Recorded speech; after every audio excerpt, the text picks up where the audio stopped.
Welcome to Eagle Spire Gaming. I'm your host, Crown, and today is March 26th, and we have Great Penance episode 16, where we're going to be looking at Dark Mechanicum Stalker Constructs. These have been on my table, in my pile for a little bit now since they came out many months ago, sometime last year. Can't remember the exact date off the top of my head, but if you're new here, you're probably wondering, what is a Great Penance? Well, I have taken a vow, an oath, set off on a crusade that I will not buy anything new for this game until I finish all of these. I've still gotten some new things over the time, as there are things deals that will go out and no longer exist. There may be models that are limited run, so I buy those things. And then there's always what comes for Christmas. Actually, these were a Christmas gift. Okay, so we can narrow that down. I've had these for about 3 months and 1 day. That was helpful. So before I can buy anything new, I have to finish what I have. That's pretty much how it goes, right? But if you are new here, or if you haven't already, hit the subscribe button so that you can stay caught up on when I post new videos. Also kind of motivates me to keep making more videos.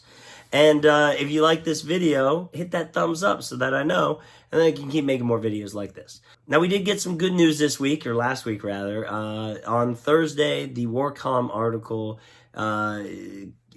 was about the Mechanicum battle tanks, the Mechanicum tanks, really, because there's 3 different ones, and 2 are battle tanks, and 1 is more of an artillery piece.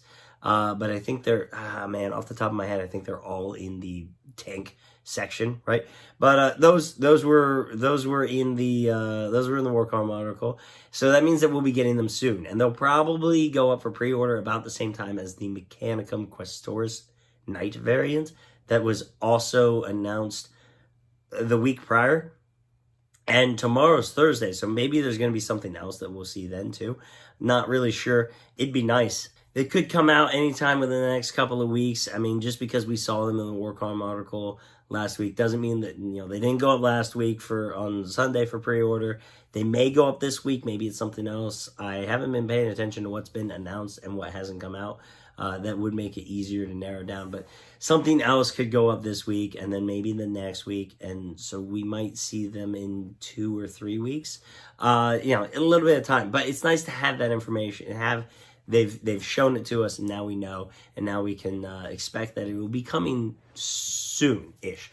So it doesn't really help anything at all. Here we have, these are the 3 stalkers. So you get the stalkers, right? The spidery tank thingies, spidery bots. And then you got the little Harpe swarmers. And we'll look at those in a minute. But I just want to tell you guys about painting these and how I'm not really sure what happened with the butchers. Both of my butchers are a much darker red. I don't know if it was too much. I had more paint on those guys, and I've been going through my paintbrushes on painting this kind of stuff. All those little Mechandrite, those tentacles and stuff, they got in the way too. I'm not really quite sure how. If I get another box of these at some point in the future, I'll probably build them differently to try and, stuff was getting in the way of everything. And every time I turned around, it seemed like I found another spot where I didn't clip the sprue off. I didn't trim the sprue connection off from the model.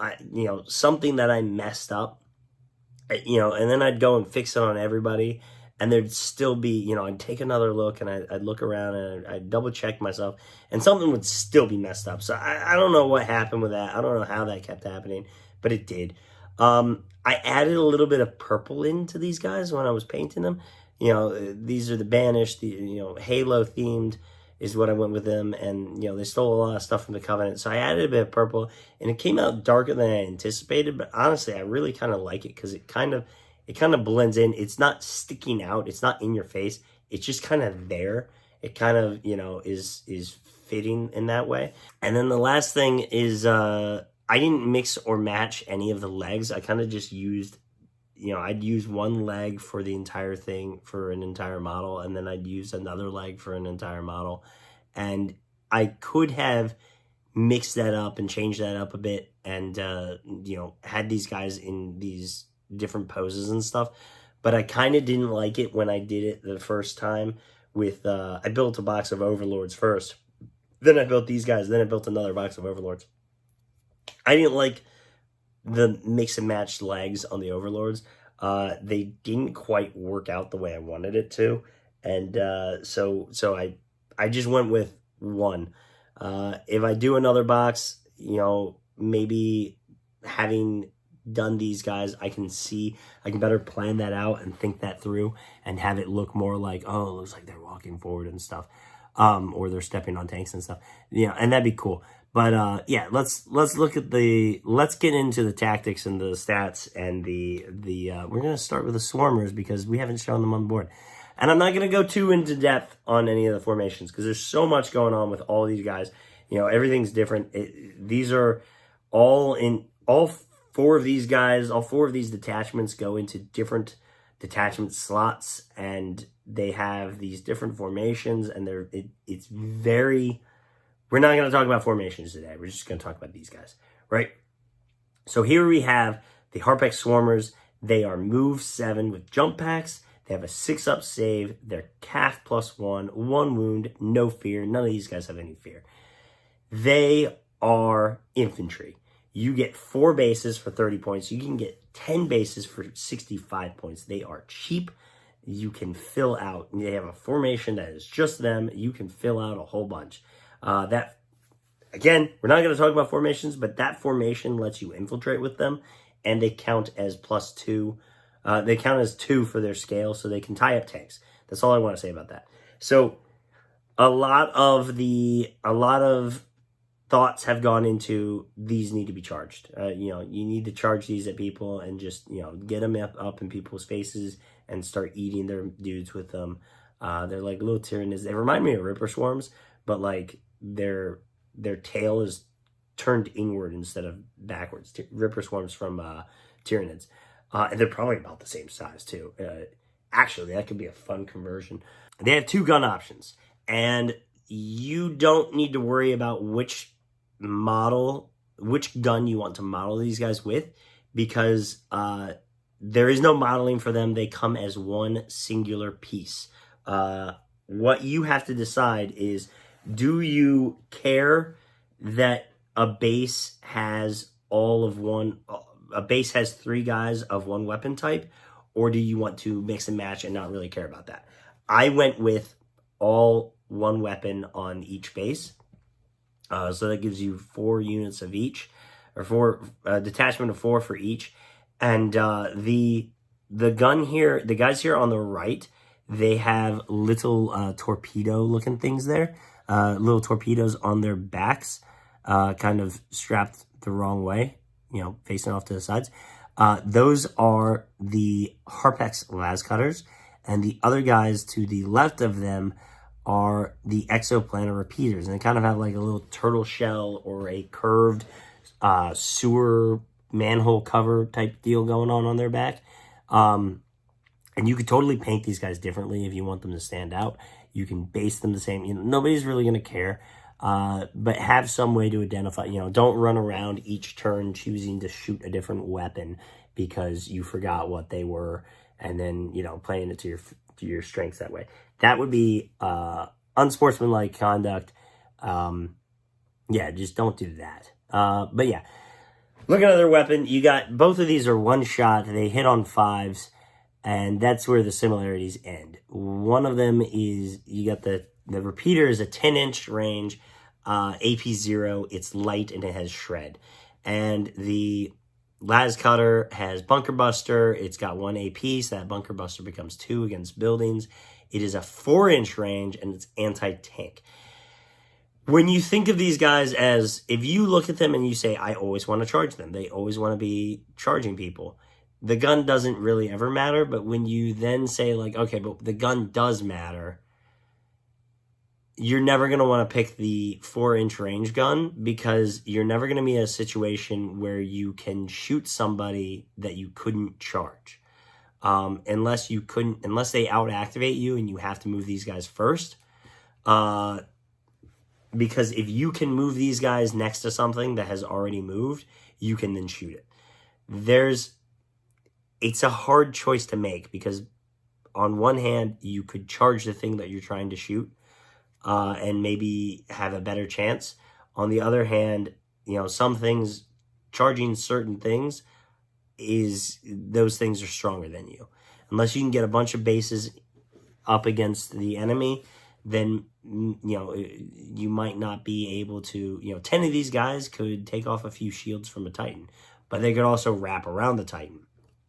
On the other hand, 10 of these guys might do a little bit of damage to some Layman Russes, but if it's a big unit of Layman Russes, you might not be able to get two guys, to get some 2v1s so you can get the extra dice. And you're not really, you don't have a huge calf difference, so it's really anybody's game at that point. And they'll get to shoot at you as you charge in, they'll get to fire Overwatch. And why wouldn't they? Let's look at our next set of guys. We're going to talk about the Cyclops, because the Cyclops has what is called Stalker Controller. He sends out a signal that buffs our networked enemy stalkers. So pretty much all the other stalkers, all to include the Harpex. All of them receive this signal, and it gives them some bonus depending on which formation you're in. In some formations, it does nothing, right? In some if the formation doesn't have a specific thing that it says what it does, this does nothing. You could take them in a Dark Tagmata.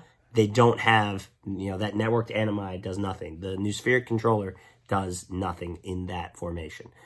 They have a move 7, which is actually slower than the other two large spider bots. They have a 3-up save, which is better than the other two. They have a calf 3 that's right about in the middle. 2 wounds, that is the same for everybody, and no fear. They also has construct shields 1. And that is like a shared shield amongst all of them in this detachment.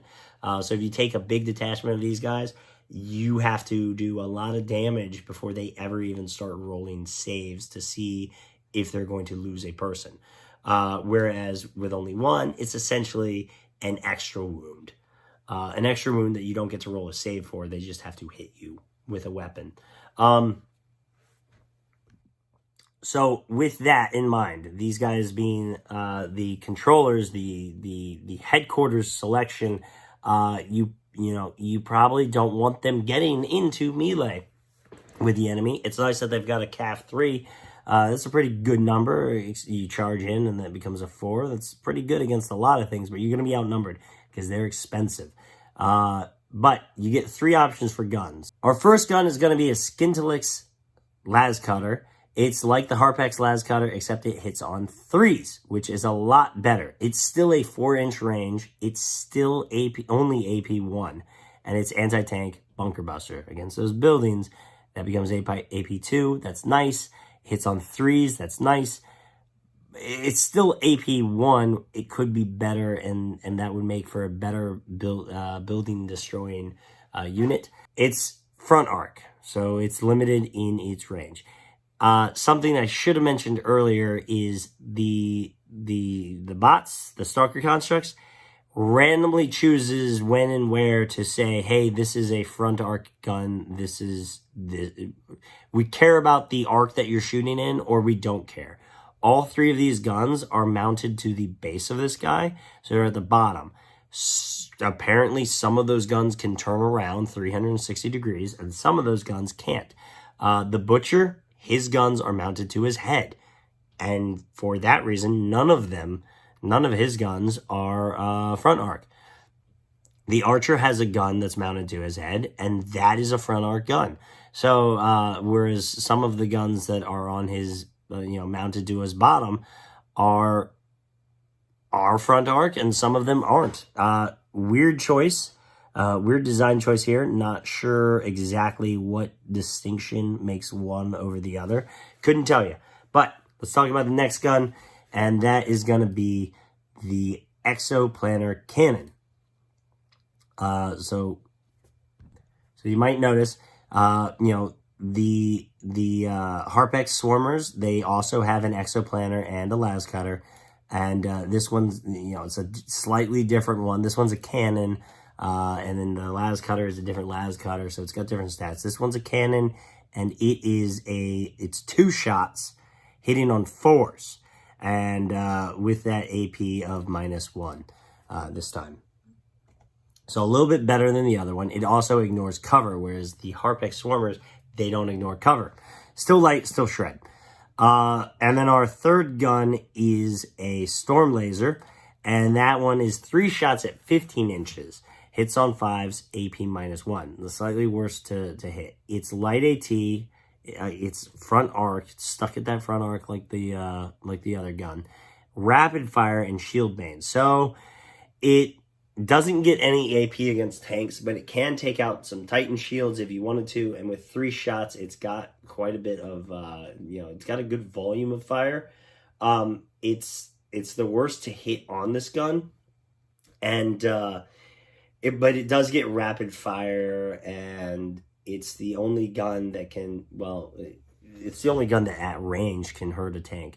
The other one being stuck at 4 inches. So with these guys, I went with that Storm Laser. The higher volume of shots and the extra range. The fact that it can hurt, I can target tanks with this, and rapid fire, for when I do get in close.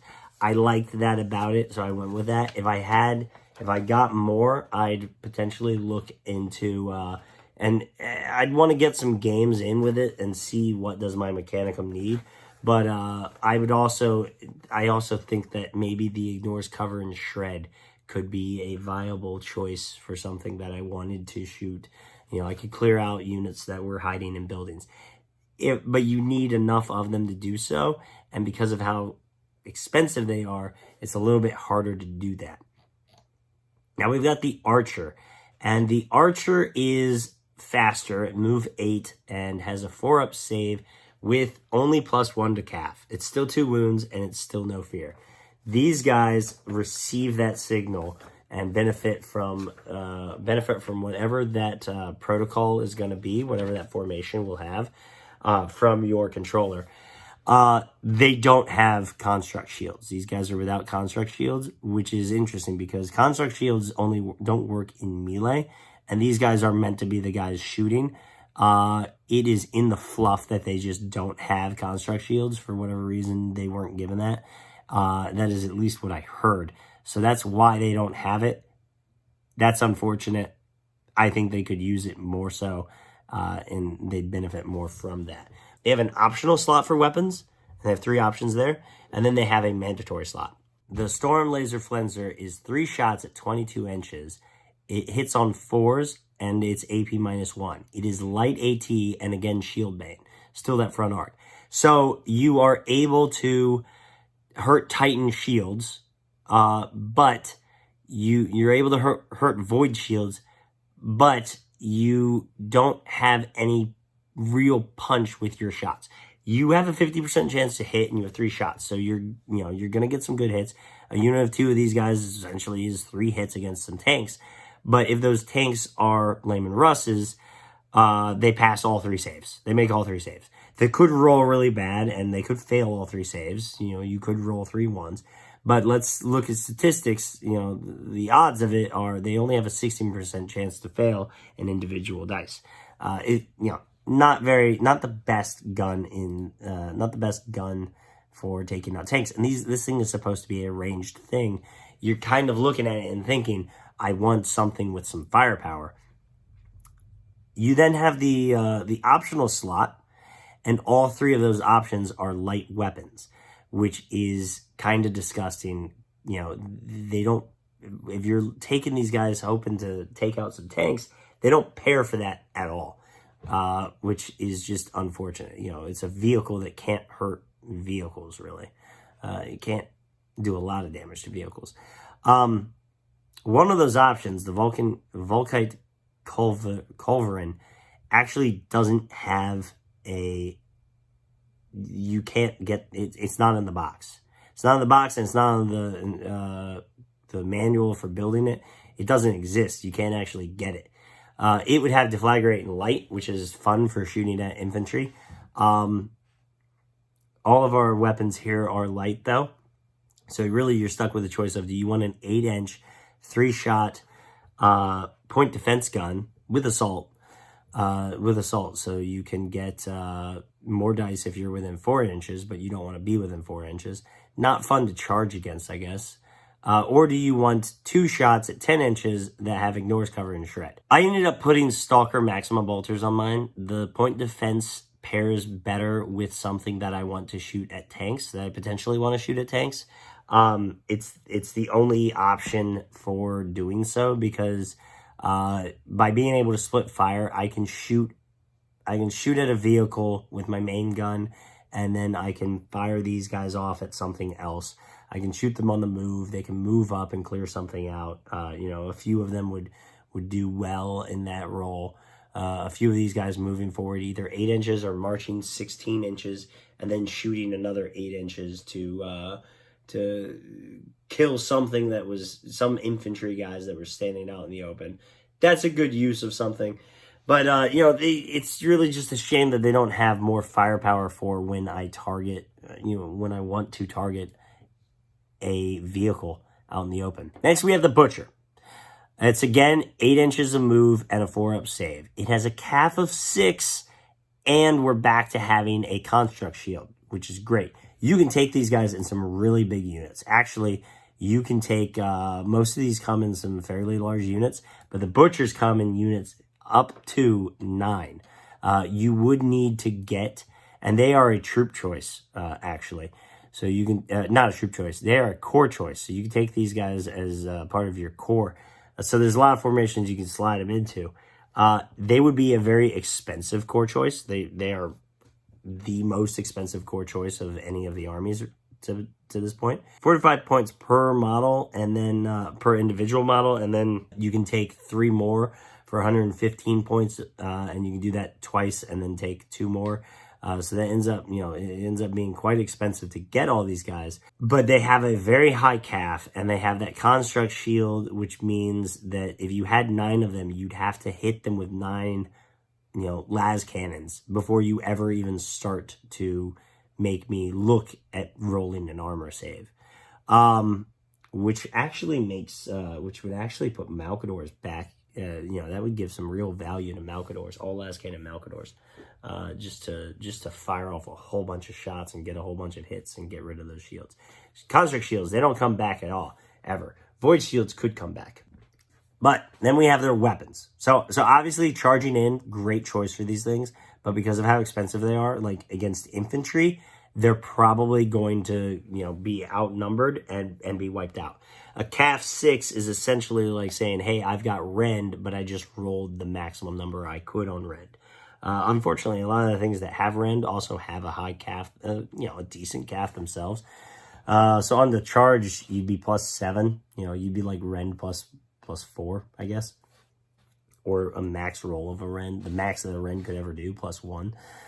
So, you know, against some guys with power axes, some Velatari Storm or some Ogren, you know, maybe not a great fight considering how much they would outnumber you for the same amount of points. You're also on a larger base than them, so they're going to have a lot easier time getting around you than you have them.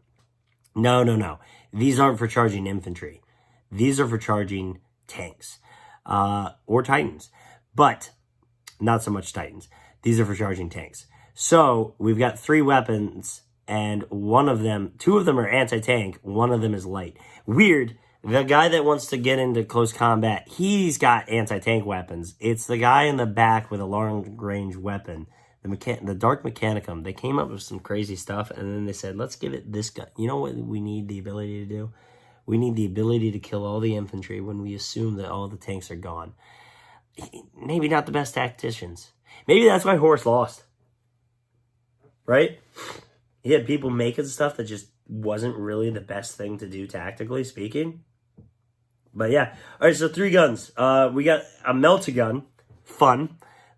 Which is only 6 inches. 1 shot. 4 up to hit. AP 3.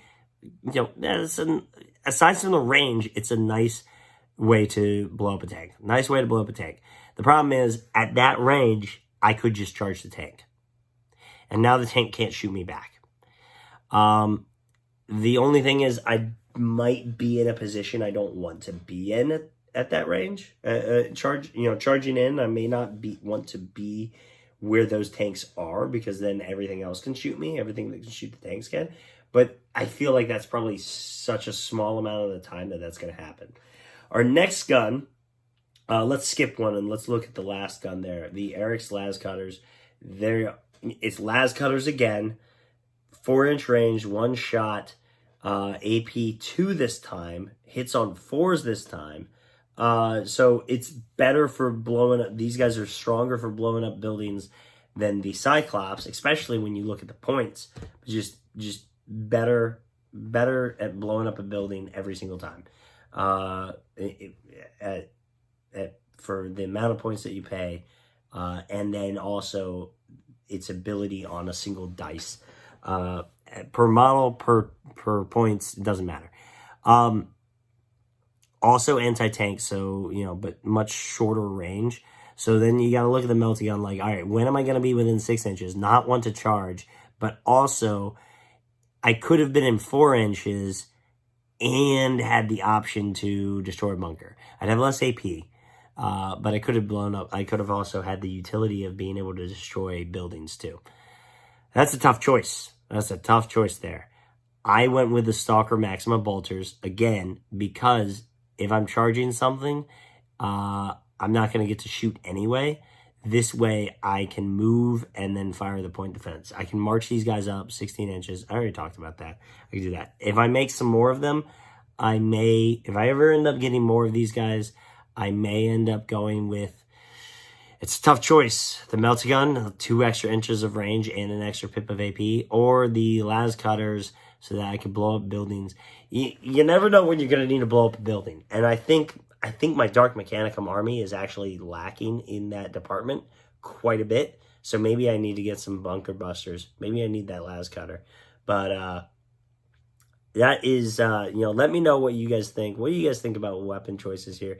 It's really tough. It's really tough to look at these guys' weapons because none of it stands out as much as a Vanquisher cannon. A long range gun with good AP, a clearly defined role of the chassis has a clearly defined role of shoot tanks. You could make it to shoot. You could make a Layman Rust to shoot infantry. That one is to shoot tanks. And you can either give it the Las Cannons to support that, or you can give it point defense to protect it on that. But it's a better point defense. It's got more range on the point defense at least. So that's nice. These things are meant to get up real close and then try to do the same thing. But really, some of them don't have the right weapon for that. So I want to know what you guys think. Do I need more of these? My 4-year-old did say that I do need more of them. However, I can't get them yet because of my vow. So I'll have to figure something out for that, I guess. Again, these were a Christmas gift, so I'm finally getting around to that. I will have the Overlords. I hope to have them finished next week. I'm going to wrap up this video now so I can get back to work on painting them. I've already started them. I started them a couple of days ago. I just couldn't post because I was coughing too much. I'm not coughing as bad now, so I decided to do this video. I have been coughing, but now I'm just spiraling out of control here. So let's finish this off with as always, this has been Eagle Spire Gaming. I've been Crown. Thanks for flying by.